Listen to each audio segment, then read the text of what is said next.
Kuala Lumpur Taman டானவ் கோத்தாவில் குழந்தை பராமரிப்பு மையத்தில் 7 மாத குழந்தை உயிரிழந்ததற்கு தொண்டையில் உணவும் பாலும் அடைத்துக் கொண்டதே காரணமாகும். சவபரிசோதனையில் அது உறுதியாகி இருப்பதாக வங்சாமாஜு போலீஸ் துணைத் தலைவர் ஷாருல் அன்வார் அப்துல் வஹாப் அதனை தெரிவித்தார். குவாலலம்பூர் பெரிய மருத்துவமனையின் தடயவியல் பரிசோதனையில் குழந்தையின் சுவாச குழாயில் உணவும் பாலும் கண்டெடுக்கப்பட்டது. இதையடுத்து மூச்சடைத்து குழந்தை இறந்திருப்பதாக அச்சம்பவம் வகைப்படுத்தப்பட்டுள்ளது.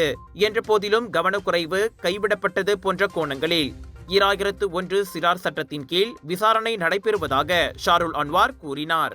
திங்கட்கிழமை காலை அந்த பராமரிப்பு மையத்தில் பேச்சு மூச்சின்றி கிடந்த முஅம்மார் அட்லி காலை 11:08 மணிக்கு உயிரிழந்தது உறுதிப்படுத்தப்பட்டது.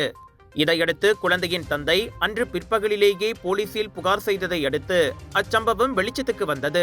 இவ்வேளையில் அப்பராமரிப்பு மையத்திற்கு முறையான உரிமம் இருப்பதை உறுதி செய்ய சமூக நலத்துறை நடந்த சம்பவம் குறித்து தங்கள் தரப்பிலும் விரிவான விசாரணை நடத்தப்படும் என்றது.